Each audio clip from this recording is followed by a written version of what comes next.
Welcome to the Reality Check. Psychosis is real, so is recovery podcast. I'm Dr. Ashley Weiss. I'm a child adolescent psychiatrist. And I'm Serena Chaudhry. I'm a clinical social worker. And we are the co-founders of Epic NOLA, which is an early psychosis intervention clinic in New Orleans, and also the co-founders of CALM, Clear Answers to Louisiana Mental Health.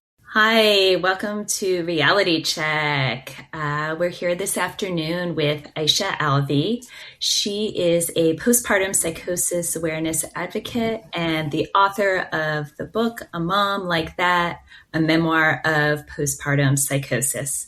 We're really excited to have you here with us today and really appreciate your willingness to come on and have a conversation with us about an issue that is very, very important, but I think a little misunderstood and maybe not talked about enough.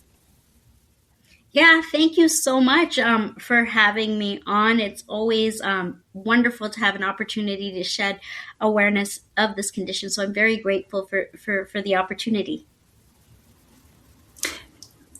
So Ashley, who's here with me, and we, as you, I think know, work at the First Episode Psychosis Clinic in New Orleans. And just to give you context, when we first started out in our specialty psychiatry clinic, we had another program that was co-located with us called Fourth Trimester. And Fourth Trimester helped women, and there was a specific emphasis on postpartum psychosis, and we did some collaboration with them. So while we're very familiar with it from a clinical standpoint, can you tell our listeners a little bit more about postpartum psychosis in general and or your experience, whichever way you want to work towards this? Okay, so in terms of, I guess I could start off just sharing a little bit about what postpartum psychosis is. So postpartum psychosis is one condition on a spectrum of conditions called postpartum mood and anxiety disorders. And on that spectrum includes everything from postpartum depression, it can be postpartum anxiety, postpartum obsessive compulsive disorder, and on the most extreme end is postpartum psychosis. And postpartum psychosis is actually really important to know about because it's a life-threatening psychiatric and medical condition with a 5% suicide risk and a 4% infanticide risk when it's not treated. And I think people don't know a lot of information about it, and that's why a lot of what happened in my story happened, which was the basic gist of it is that I was dismissed 5 times, even though I was acutely psychotic and homicidal and suicidal. And that's because a lot of times we talk about postpartum psychosis as something that's rare, but its actual incidence is 1 to 2 in 1,000 births, which is actually at the same rate as a condition like the risk of having a child with Down syndrome or cerebral palsy. And we never talk about those conditions as being rare. So there's no reason for us to be calling postpartum psychosis rare and making it so that providers and the public don't know about it. And that's what leads to the risk of tragedy. Yeah, so in terms of my own experience with postpartum psychosis, first of all, it is one of the few psychiatric conditions that is like a life-threatening medical emergency. And people that have never had any mental health issues can suddenly experience postpartum psychosis, which was what happened to me. I have no pre-existing mental health conditions, and I was just suddenly experienced postpartum psychosis both times. And they say 50% to 2/3 of people that do experience postpartum psychosis have no known risk factors. So for me, I was like, I got married, and after about 5 years, my husband and I were ready to start a family. I had started my career and everything, and I was in a place where I was ready to start a family. And I had always loved children and always envisaged myself having like 2 or 3 children. And so I was super excited when I got pregnant. I had no pre-existing mental health issues. And so I really didn't think I had anything to worry about in that department. My pregnancy was pretty smooth. I mean, no pregnancy is perfect, but I thought it went well. And I wasn't really traumatized by anything from it. But pretty soon after I gave birth to my daughter, like about a couple of days after, I started to feel like super depressed. And then I started to get experience a lot of anxiety. And in terms of anxiety, I was starting to obsessively worry about if my daughter was getting enough to drink. And I worry a normal amount regularly, but this became kind of really obsessively worrying, and I couldn't just get out the thought that she wasn't getting enough to drink out of my head. And then pretty soon after that, I started developing intrusive thoughts. Because I had no pre-existing mental health conditions from before, this really frightened me, because intrusive thoughts are random, unwanted thoughts that pop up into your head. And I had these mental images that were quite frightening, of my daughter's head being bashed in, or her drowning in the water and things like that. And it terrified me, because I had never experienced anything like that. And I still think, I know now as an awareness advocate, that intrusive thoughts are very common. 90% of parents experience intrusive thoughts in the postpartum period, both moms and dads.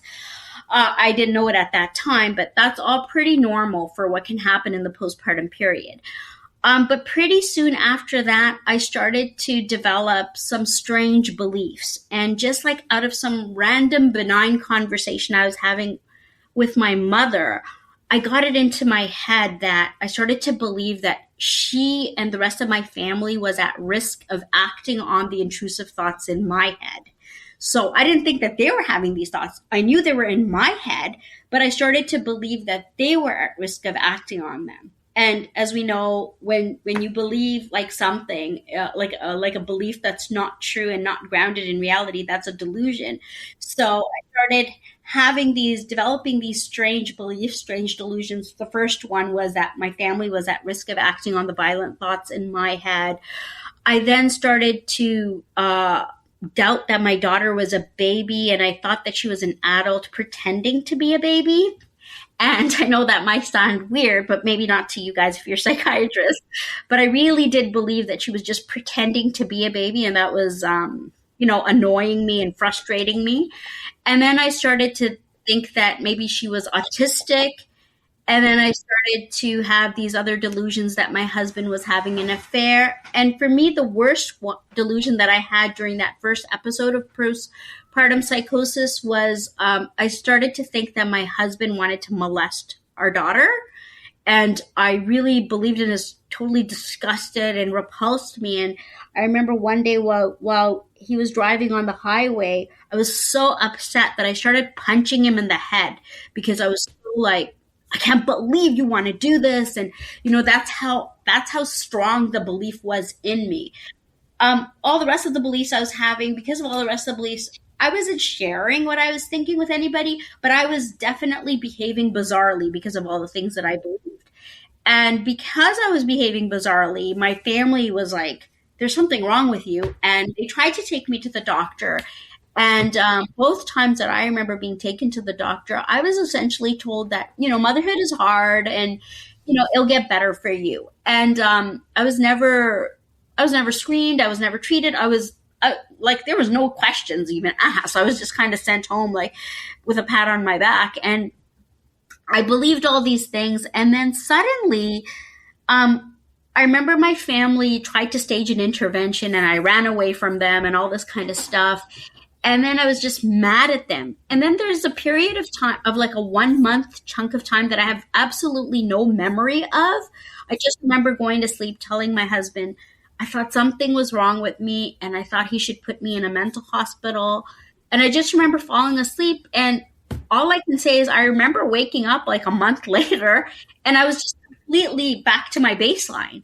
And I just was what were those 4 months about? Why did I think all these strange things? I was kind of embarrassed at my behavior, because I remembered some of the things I did. And I just completely went back to my normal baseline. And that was that. And for, I would say, a good 4 years, I knew something had happened to me, but I didn't have any words to explain what had happened to me. So even though I wanted more children, I was terrified of having more children because I didn't know what that chunk of time in my life was about. And so that was my first experience with postpartum psychosis. It lasted about 4 months, and then believing all these strange, bizarre things and acting extremely bizarrely, and then just waking up one day back to my normal baseline. Now, I don't blame them because this was about over 20 years ago. So I kind of think that, okay, maybe, you know, they weren't so attuned to things like postpartum issues and stuff. But the reality of the situation is, like, 5 years later, when there was greater awareness of a condition like postpartum psychosis because of, like, this hallmark case of Andrea Yates, I experienced even worse care. So if you don't mind pausing there for a second. So you had the period of psychosis lasted for 4 months. And when you woke up, as you just described, you fell back to your baseline, so to speak. Yes. But you had a felt sense that something awful had happened. Well, when I came or not out, necessarily. No, when I came out and returned to my baseline, I was like, why did I think my husband was going to molest our daughter? Why did I think my parents were going to harm my daughter? So, so when I came to kind of, you know, I realized that I had, you know, believed all these weird things and behaved bizarrely, but I just was kind of like, why did I think those things? I don't think those things now. Okay. So you were clear that these things had happened and you had done and thought these things, but the why wasn't there. That's right.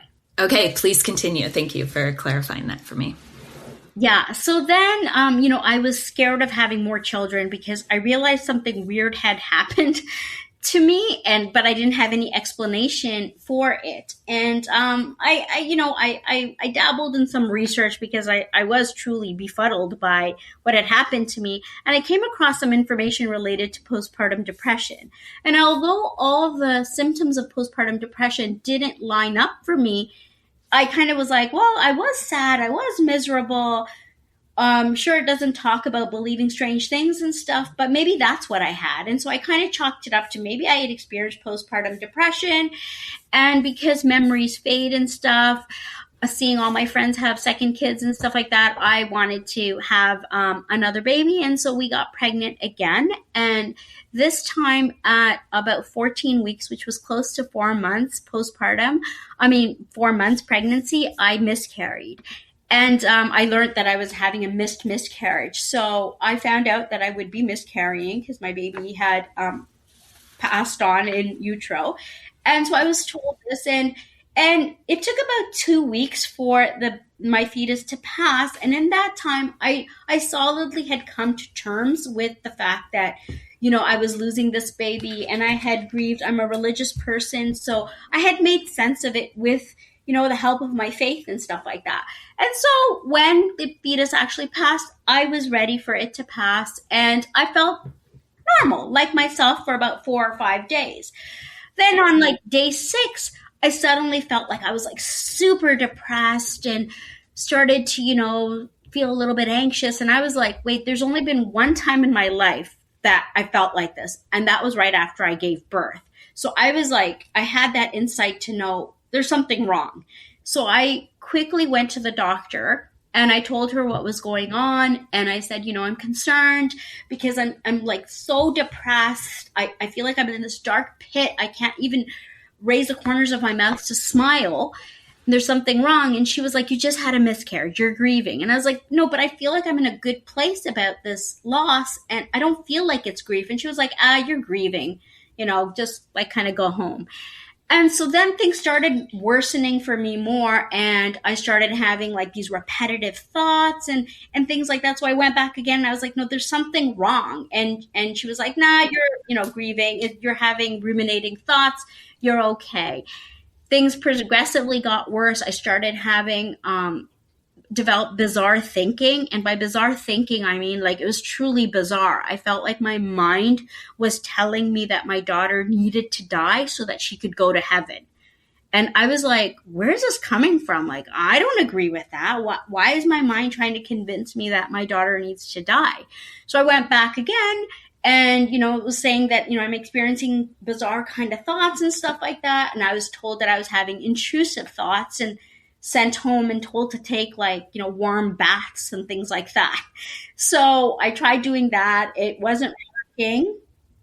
I started feeling like the repeated thoughts were turning into a voice telling me disturbing things. So I went back again and I told them that it sounds like I'm hearing a voice. And they were basically like, oh, no, it seems like you're depressed, but you're handling yourself well. And so they dismissed me. Things continued to spiral worse. And by the time I got to the 5th doctor, I was starting to really believe that I was in this apocalyptic battle, in the middle of this battle between God and the devil, and they were both trying to control my body and mind, and it was the devil's voice that I was hearing. So I went back to the doctor because I was terrified. Like, I was like, this is real, but you know what? I'm so terrified of this reality. I must need some medication or something to help me because I'm so terrified of what I'm seeing, of what I'm hearing, and all this stuff. So I went back to the doctor and I tried to, tell them that I wanted medication. And they kind of listened to me. And while I was standing right in the clinic, I heard a voice in my head telling me to stab my daughter to death. And I was absolutely hysterical. So I was like, I started screaming that they should just inject me with some medication to like kind of put me out of my misery of these symptoms and stuff. And the doctors, they thought I was having a panic attack. So they told me to go take a walk out on the street and fill a prescription for some anxiety medications. And at that point, when I got out onto the streets, I started feeling like what I would later understand to be, I felt like a delusion of influence. And I felt like I was being told and being forced to shove people into the street. I was told and being pushed towards like this pregnant woman I saw. And it was like the voice was telling me that I should, I'm sorry to be so graphic, but it was telling me to like slice her belly open and take out her baby. And it was like horrendous, the things that I was hearing and the things that I was. And I eventually, went back to the doctor after taking my walk. And I just basically said, can you please hospitalize me? There's something like not right. Like I'm feeling like doing really bad things to people and I don't want to do bad things. So I want to be hospitalized. But they said that they thought I was having a panic attack. They said that they thought I was having a panic attack and they prescribed me a small dose of an antidepressant and a huge dose of an anti-anxiety medication. And they told me that they thought I was safe to go home. And I went home. I got a referral to see a psychiatrist, which was a week later.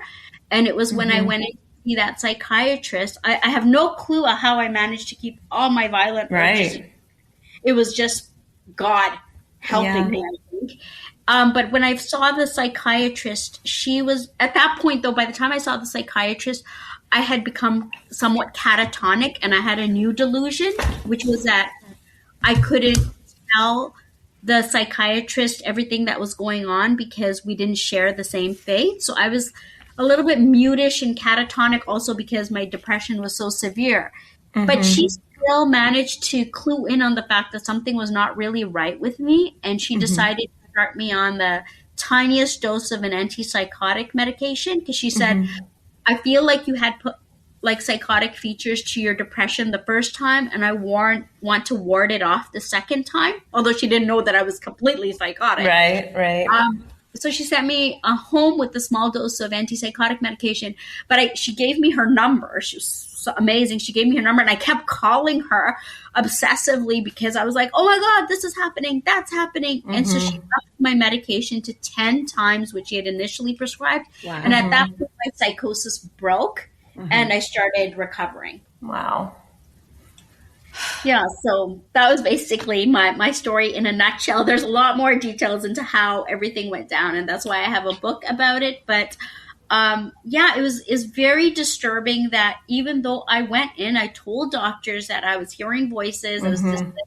I told them I was feeling forced to do bad things to other people and wanted to, do bad things to myself. The doctor actually turned around and said, "What kind of bad things?" And I said, "They're evil." And I was still sent home,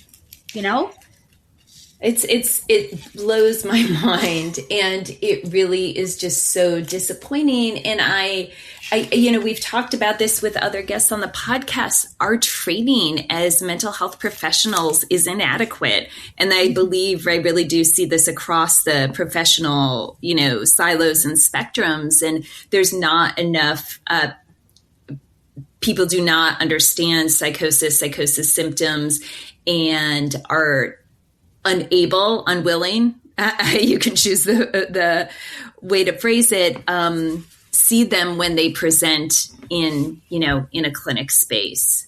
And that's where I believe, you telling your story and in the detail that you have here, and then, obviously in more detail in your book, is so essential, because if our trainings aren't going to teach us how to better help people in a position like yours, then the onus, unfortunately, is on us to teach.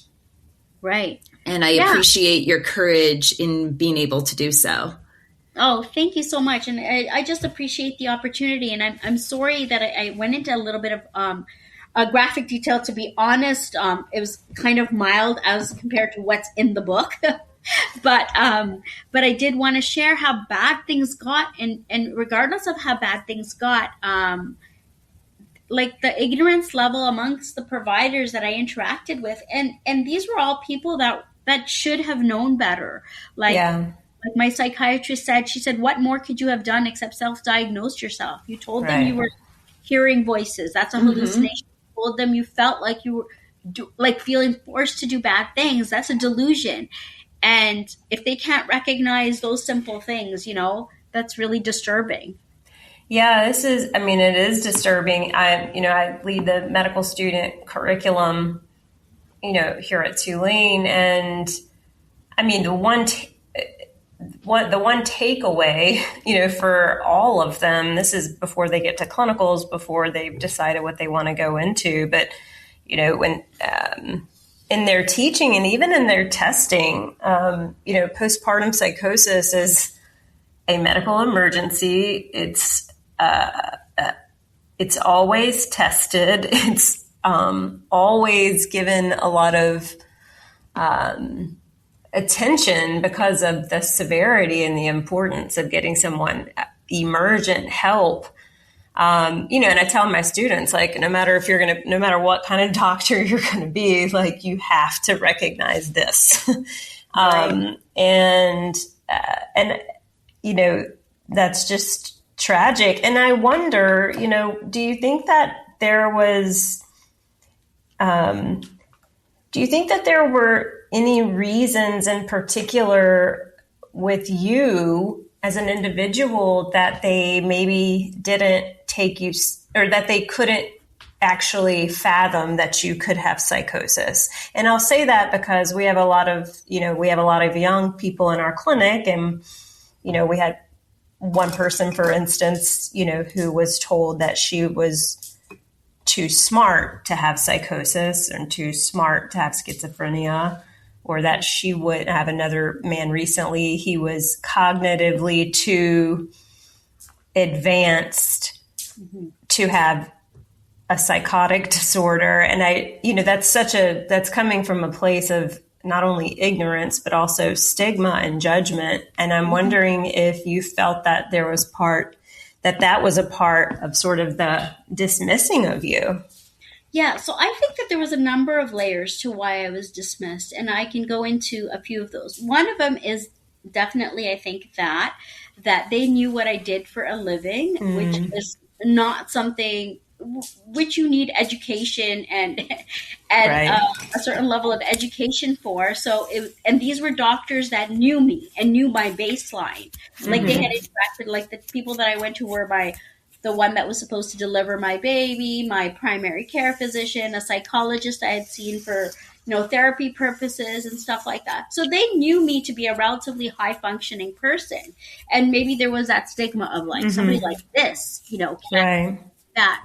But I think another really important reason why I was dismissed, and I think that has been a crux of what a lot of my work has now been on, was the fact that there is this notion, I don't know if it applies to all types of psychosis, but I know there is this notion in the postpartum mental health community where they always want to differentiate between postpartum OCD and postpartum psychosis. And one of the things that they teach, which is so ignorant, sorry for me saying that it's ignorant, but it is ignorant, is that they say if you're disturbed by your thoughts, you're not psychotic. And oh my goodness. Completely stupid and foolish, because when I went back to look at my notes, it kept saying patient is disturbed by her thoughts. Patient, as if this was proof positive that I was sane, as if that trumped the fact that I'm hearing voices, that I'm delusional. And this is something that, I've done a lot of work in this area. And because of the work that I've done, Postpartum Support International has changed the way they teach about postpartum psychosis because of my book and because of this information that I shared with them. And I said, literally, people are being harmed because of this. It's almost like people want this easy litmus test to find out if people are psychotic. And so they want to be able to just say, are you disturbed? Okay, if you're disturbed, you're not psychotic. If you're disturbed, you can't be psychotic. And the reality is that, psychiatrists need that extra level of education because it goes beyond whether or not you're disturbed by your thoughts. And so it just doesn't even, but I'm even just that makes no sense, because if the most frequent outcome of, the worst case scenario is suicide and homicide, I don't imagine that anyone in that mindset that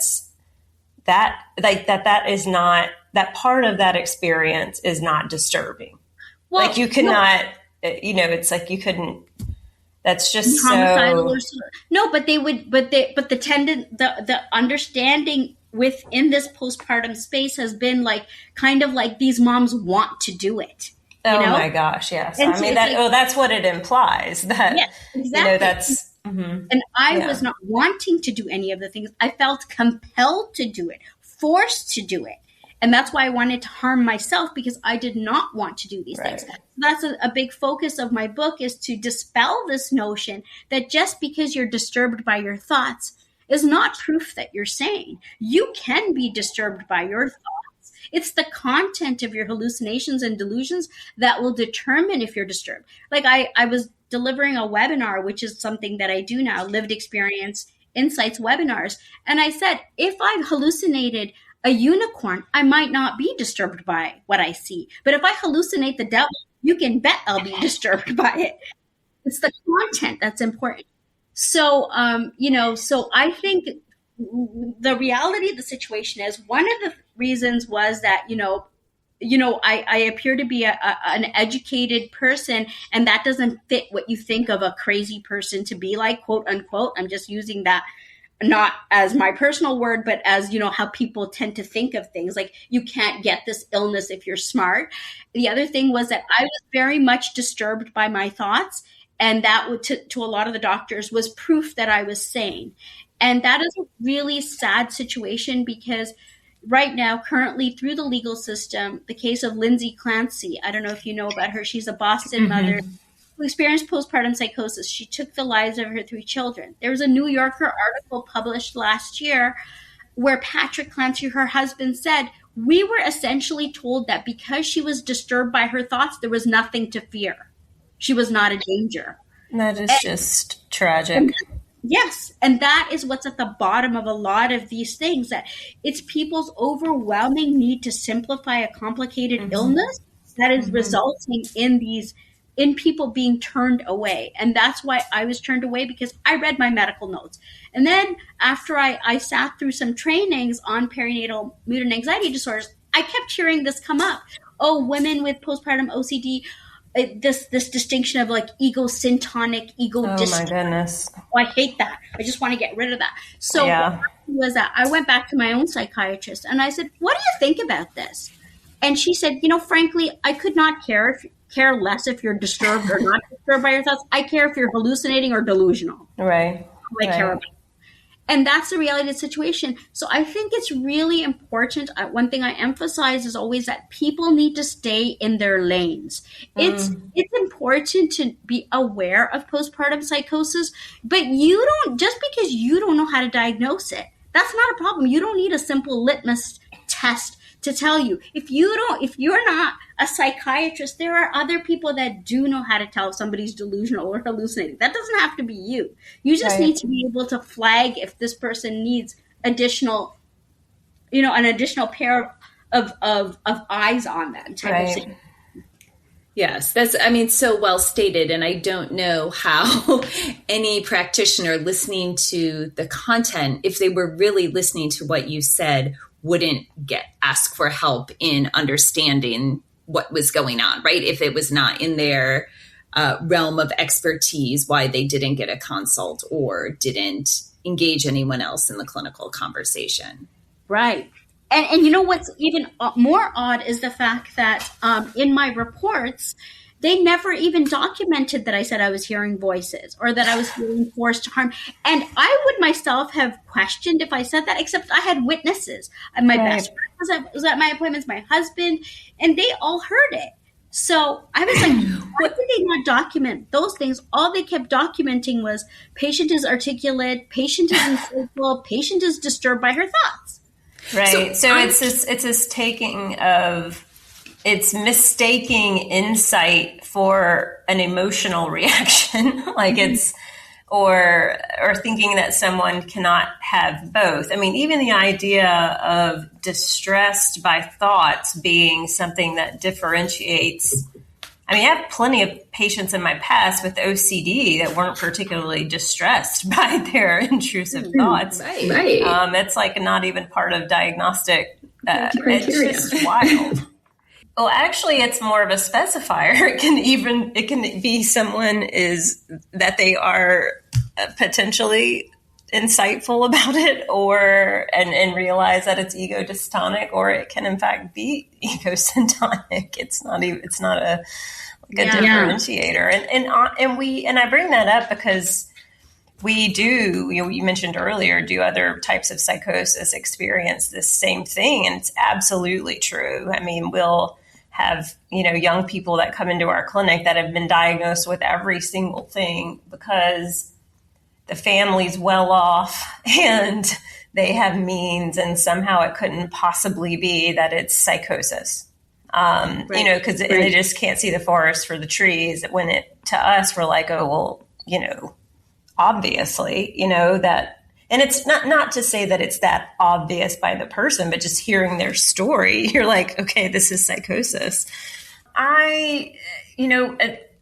Even with, the iterations of the DSM, while it's not perfect, like as we continue iterations of the DSM, there are, even with OCD, specifiers that speak to what level of insight someone might have. And because I think this idea of distress, it's almost as if with kind of how it was inaccurately framed to you, is that in order to have distress, you must have insight.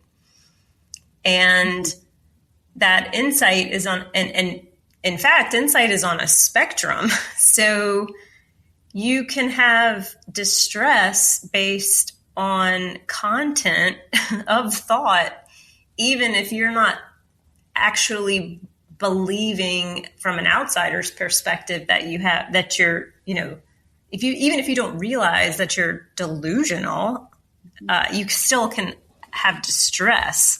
Just like with OCD, there are specifiers, the level of insight that someone has, or if they don't have it at all. So it in fact is not a diagnostic differentiating, symptom. And that's just so scary. I mean, because even if you go back to basics, and that's what I encourage people all the time, like if you're not sure, go back to basics, pull out the DSM, even just to get you in a framework, right? That you can like work through rather than assuming. And that's, so it's just plain inaccurate. Yes. And that's what the biggest danger is. And that's what a lot of my advocacy work in this space is related to, trying to dismantle that, because it's a really, really popular notion that so many people have. Like, if you are disturbed by your thoughts, you're not psychotic. And that is really dangerous. Yeah. Extremely. In all of the cases that I've looked at of where there have been cases of infanticide, the stories are very similar to what happened. Right. Mm-hmm. I mean, I think that right now, since no one has cameras on, I would love for this to be what is seen straight from the DSM-5. The specifiers of OCD that say that discuss insight. That would be a very good shot right now on Claire, the screen. Could you add that?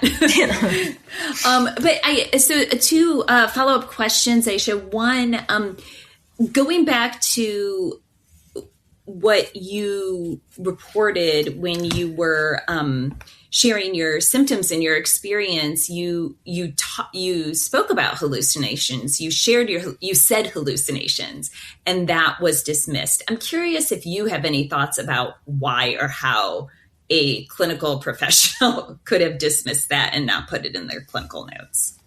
Well, so I didn't use the terminology hallucination with the doctor. I just said, I think I'm hearing a voice in my head. Is that okay? Well, that will do it. Oh my goodness. Because I had done my undergraduate studies in psychology, and my fourth year courses was in psychotic illnesses. So I knew that hearing a voice was not a good thing. And that's why I was putting it out to the doctor. And it was kind of like, I had like a confusing exchange with the doctor. And then the doctor also said to me, "Are you hearing voices?" And I said, "Yes, I think I'm hearing, it sounds like a voice to me that I'm hearing."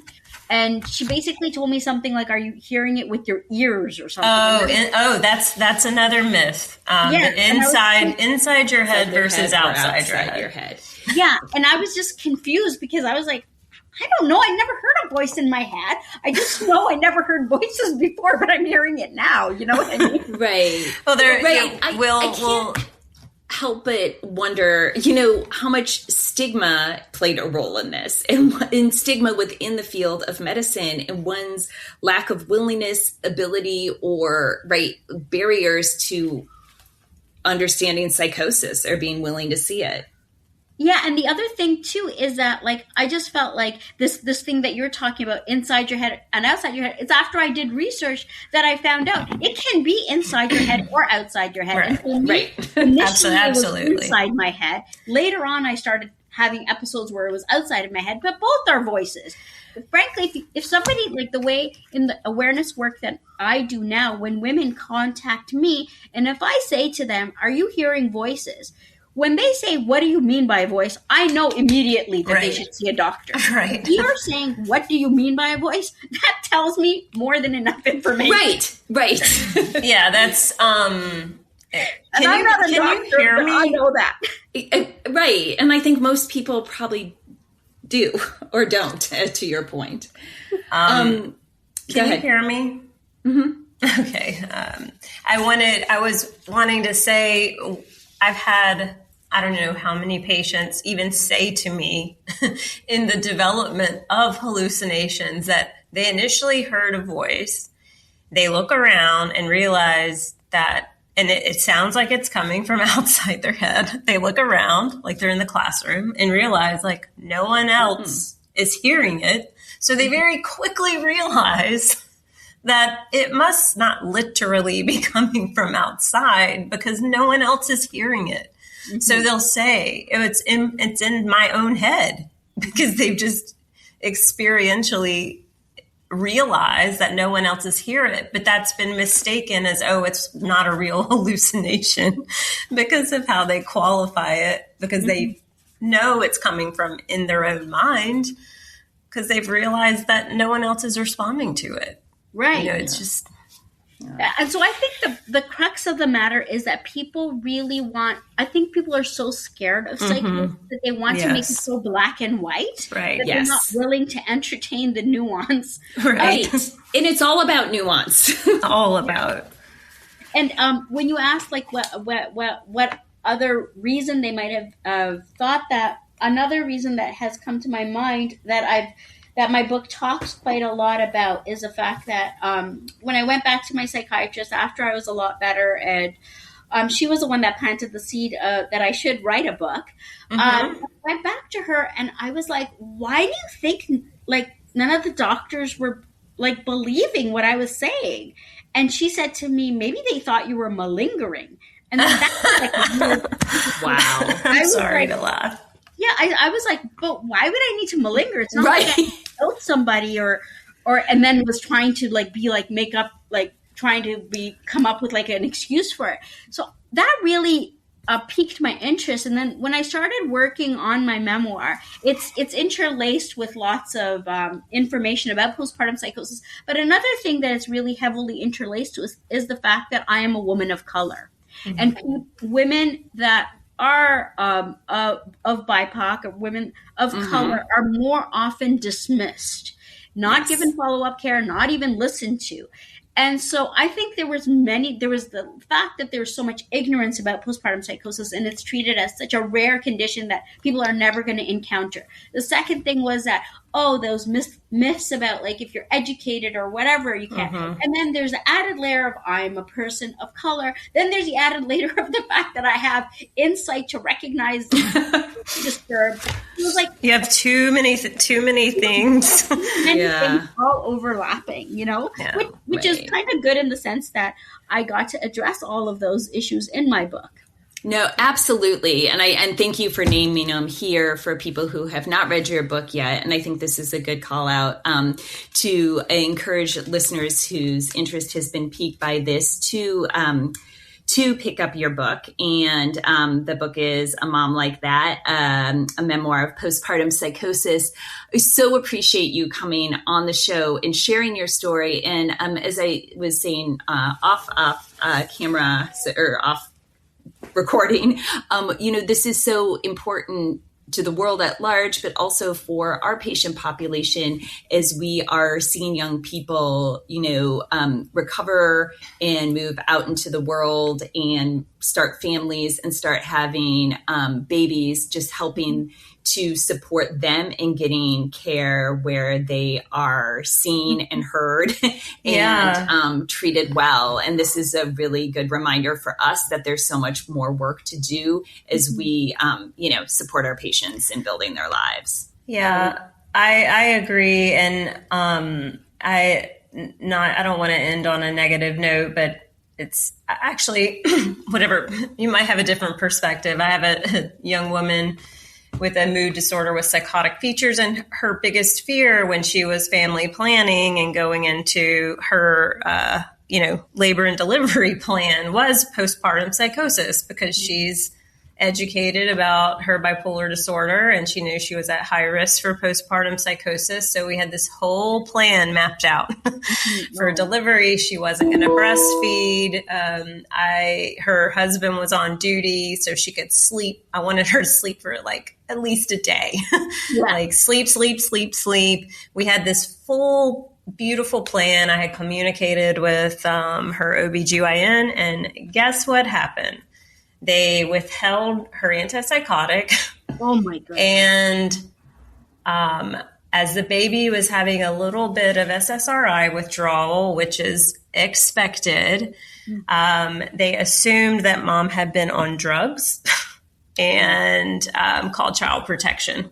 Oh my God. I mean, it was just a nightmare. And, it was this, it's like you can't win for losing sometimes. And, I think that it came into play that she was a woman with a severe mental illness and she must not like she must be uneducated and she must, be somehow doing something wrong, when this was a couple who, in fact, were being responsible. Yeah. doing everything right. Yeah. But you know what? Like, hopefully, like, we're going to, like, working all together as, like, providers, advocates, lived experience, everybody that's part of this whole thing, maybe we can change the trajectory for future, women by getting more awareness out. And so educating providers a little bit better.